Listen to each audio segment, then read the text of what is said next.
అందరికి ఈరోజు చాలా సింపుల్గా టేస్టీగా మటన్ నిల్వ పచ్చడి ఎలా చేయాలో చూద్దాం రండి. ఒకసారి తింటే మళ్ళీ మళ్ళీ తినాలనిపిస్తుంది. ఫస్ట్ మటన్ ఒక 100 గ్రామ్స్ తీసుకున్నాను. బాగా వాష్ చేసేసుకొని 1 స్పూన్ టర్మరిక్, 1/2 స్పూన్ సాల్ట్ వేసేసుకొని ముక్కలకి బాగా పట్టేటట్టు బాగా కలిపేసుకోవాలి.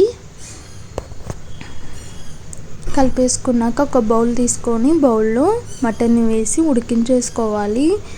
వాటర్ ఏం అవసరం లేదు, ఓకేనా. సారీ, క్లిప్ మిస్ అయింది. ఇలా వచ్చాక ఇంకా సపరేట్ చేసేసుకుందాం. ఇలా సపరేట్ చేసేసుకొని కడాయిలో 1 ఇంచ్ దాల్చిన చెక్క, 4 యాలకులు, 4 లవంగాలు వేసేసుకొని ఒక 2 మినిట్స్ బాగా రోస్ట్ చేసేసుకోవాలి.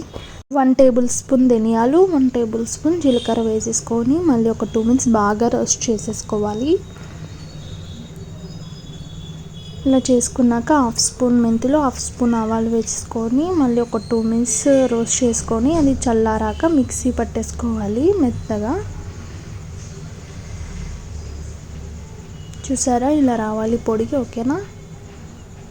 అలా వచ్చాక 1 కప్ ఆయిల్ వేసేసుకోవాలి. కడాయిలో వేసేసుకొని మటన్ని ఒక్కొక్క పీస్గా వేసేసుకోవాలి. బాగా వేయించుకోండి, మళ్ళీ గట్టిగా వేయించుకోకూడదు. వేయించుకుంటే మళ్ళీ మటన్కి ఇలా ఉంటేనే బాగుంటుంది, ఓకేనా. చూసారా, ఈ కలర్ వచ్చాక పక్కన తీసేసుకోండి. మళ్ళీ అదే ఆయిల్లో 1 tablespoon ginger garlic paste వేసేసుకొని ఒక 2 మినిట్స్ బాగా కలిపేసుకోవాలి. అది పచ్చివాసన పోయేంత వరకు.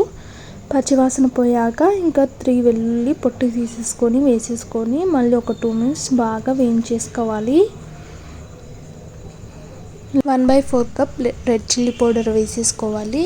అందులో సగం సాల్ట్ వేసేసుకోవాలి. వేసేసుకొని బాగా కలిపేసుకోవాలి. తర్వాత మనం గ్రైండ్ చేసుకున్న పొడి వేసేసుకొని బాగా మిక్స్ చేసేసుకోవాలి. ఇలా నురుగు వస్తున్నప్పుడు ఇంకా మటన్ పీసెస్ వేసుకొని ఒక 2 మినిట్స్ చాలు రోస్ట్ చేసేసుకోండి బాగా. ఇలా నురుగు వస్తేప్పుడు స్టవ్ ఆఫ్ చేసి ఇదంతా చల్లారిపోయినాక ఒక జార్లో వేసేసుకుందాం. ఈ మటన్ పూర్తిగా చల్లారాక ఇందులో 2 లెమన్స్ జ్యూస్ చేసేసుకొని వేసేసుకోవాలి. వేసేసుకొని మొత్తం ఒకసారి బాగా కలిపి మూత పెట్టి ఒక 2 డేస్ పక్కన పెట్టేద్దాం. 2 డేస్ తర్వాత మూత తీసి చూస్తే ఇలా ఉంటుంది పచ్చడి. చాలా టేస్టీగా, చాలా బాగుంటుందండి. ఒకసారి తప్పకుండా ట్రై చేసి ఎలా ఉందో కామెంట్ సెక్షన్లో తెలపండి. నిజంగానే ఒక్కసారి తింటే అస్సలు మళ్ళీ మళ్ళీ మీకు మటన్ని చూస్తే కర్రీ గుర్తు రాకుండా పచ్చడి గుర్తొస్తుంది. అంత బాగుంటుంది. ఒకసారి తప్పకుండా ట్రై చేయండి. ఇది పప్పులోకి కూడా బాగుంటుంది, ఓకేనా. మన ఛానల్ని సబ్స్క్రైబ్ చేయండి.